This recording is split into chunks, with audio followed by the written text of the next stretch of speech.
ആവർത്തന പുസ്തകം 21 അധ്യായം. നിന്റെ ദൈവമായ യഹോവ നിനക്ക് അവകാശമായി തരുന്ന ദേശത്ത് വയലിൽ ഒരുത്തനെ കൊന്നിട്ടിരിക്കുന്നത് കാണുകയും അവനെ കൊന്നവൻ ആരെന്ന് അറിയാതിരിക്കുകയും ചെയ്താൽ നിന്റെ മൂപ്പന്മാരും ന്യായാധിപതിമാരും പുറത്തു ചെന്ന് കൊല്ലപ്പെട്ടവന്റെ ചുറ്റുമിരിക്കുന്ന അതത് പട്ടണം വരെയുള്ള ദൂരം അളക്കേണം. കൊല്ലപ്പെട്ടവന് അധികം അടുത്തിരിക്കുന്ന പട്ടണത്തിലെ മൂപ്പന്മാർ വേല ചെയ്യിക്കാത്തതും നുകം വയ്ക്കാത്തതുമായ ഒരു പശുക്കിടാവിനെ കൊണ്ടുവരേണം. ആ പട്ടണത്തിലെ മൂപ്പന്മാർ ഉഴവും വിതയും ഇല്ലാത്തതും നീരൊഴുക്കുള്ളതുമായ ഒരു താഴ്വരയിൽ പശുക്കിടാവിനെ കൊണ്ടുചെന്ന് അവിടെ വെച്ച് പശുക്കിടാവിന്റെ കഴുത്ത് ഒടിച്ചു കളയണം. പിന്നെ ലേവ്യരായ പുരോഹിതന്മാർ അടുത്തു ചെല്ലണം. അവരെയല്ലോ നിന്റെ ദൈവമായ യഹോവ തനിക്ക് ശുശ്രൂഷ ചെയ്യുവാനും യഹോവയുടെ നാമത്തിൽ അനുഗ്രഹിപ്പാനും തെരഞ്ഞെടുത്തിരിക്കുന്നത്. അവരുടെ വാക്കിൻ പ്രകാരം സകല വ്യവഹാരവും അടികലശലും തീർക്കേണ്ടതാകുന്നു. കൊല്ലപ്പെട്ടവന് അടുത്ത പട്ടണത്തിലെ മൂപ്പന്മാർ എല്ലാവരും താഴ്വരയിൽ വെച്ച് കഴുത്തൊടിച്ച പശുക്കിടാവിന്മേൽ തങ്ങളുടെ കൈ കഴുകി, ഞങ്ങളുടെ കൈകൾ ആ രക്തം ചിന്നിയിട്ടില്ല, ഞങ്ങളുടെ കണ്ണ് അത് കണ്ടിട്ടുമില്ല. യഹോവേ, നീ വീണ്ടെടുത്തിട്ടുള്ള നിന്റെ ജനമായ ഇസ്രായേലിനോട് ക്ഷമിക്കണമേ. നിന്റെ ജനമായ ഇസ്രായേലിന്റെ മധ്യേ കുറ്റമില്ലാത്ത രക്തം ഇരിപ്പാൻ ഇടവരുത്തരുതേ എന്ന് പറയണം. എന്നാൽ ആ രക്തപാതകം അവരോട് മോചിക്കപ്പെടും. ഇങ്ങനെ യഹോവയ്ക്ക് ഹിതമായുള്ളത് ചെയ്ത് കുറ്റമില്ലാത്ത രക്തം നിങ്ങളുടെ ഇടയിൽ നിന്ന് നീക്കിക്കളയണം.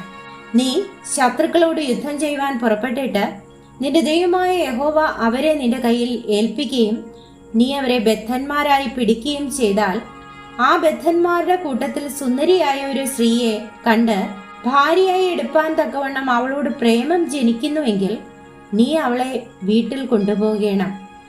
അവൾ തലമുടി ചിരക്കുകയും നഖം മുറിക്കുകയും ബദ്ധവസ്ത്രം മാറി നിന്റെ വീട്ടിൽ പാർത്ത് 1 മാസം തന്റെ അപ്പനെയും അമ്മയെയും കുറിച്ച് ദുഃഖിക്കുകയും ചെയ്ത ശേഷം നീ അവളുടെ അടുക്കൽ ചെന്ന് അവൾക്ക് ഭർത്താവായും അവൾ നിനക്ക് ഭാര്യയായും ഇരിക്കണം. എന്നാൽ നിനക്ക് അവളോട് ഇഷ്ടമില്ലാതെ ആയെങ്കിൽ അവളെ സ്വതന്ത്രയായി വിട്ടയക്കണം. അവളെ ഒരിക്കലും വിലയ്ക്ക് വിൽക്കരുത്.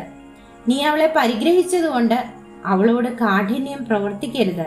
ഒരുത്തി ഇഷ്ടയായും മറ്റവൾ അനിഷ്ടയായും ഇങ്ങനെ ഒരാൾക്ക് 2 ഭാര്യമാർ ഉണ്ടായിരിക്കുകയും അവർ ഇരുവരും അവന് പുത്രന്മാരെ പ്രസവിക്കുകയും ആദ്യജാതൻ അനിഷ്ടയുടെ മകനായിരിക്കുകയും ചെയ്താൽ, അവൻ തന്റെ സ്വത്ത് പുത്രന്മാർക്ക് ഭാഗിച്ചു കൊടുക്കുമ്പോൾ അനിഷ്ടയുടെ മകനായ ആദ്യജാതന് പകരം ഇഷ്ടയുടെ മകന് ജ്യേഷ്ഠാവകാശം കൊടുത്തുകൂടാ. തനിക്കുള്ള സകലത്തിലും 2 പങ്ക് അനിഷ്ടയുടെ മകന് കൊടുത്ത് അവനെ ആദ്യജാതൻ എന്ന് സ്വീകരിക്കണം. അവൻ അവന്റെ ബലത്തിന്റെ ആരംഭമല്ലോ. ജ്യേഷ്ഠാവകാശം അവനുള്ളതാകുന്നു.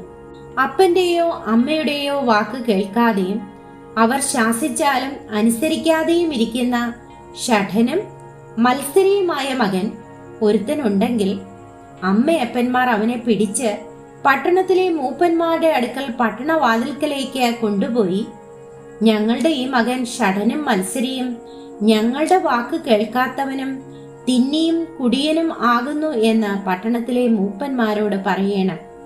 പിന്നെ അവന്റെ പട്ടണക്കാർ എല്ലാവരും അവനെ കല്ലെറിഞ്ഞ് കൊല്ലണം. ഇങ്ങനെ നിങ്ങളുടെ ഇടയിൽ നിന്ന് ദോഷം നീക്കിക്കളയണം. ഇസ്രായേൽ എല്ലാം കേട്ട് ഭയപ്പെടേണം.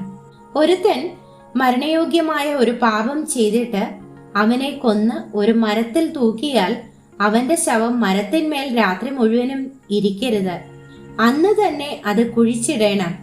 തൂങ്ങി മരിച്ചവൻ ദൈവസന്നിധിയിൽ ശാപഗ്രസ്തൻ ആകുന്നു. നിന്റെ ദൈവമായ യഹോവ നിനക്ക് അവകാശമായി തരുന്ന ദേശം നീ അശുദ്ധമാക്കരുത്.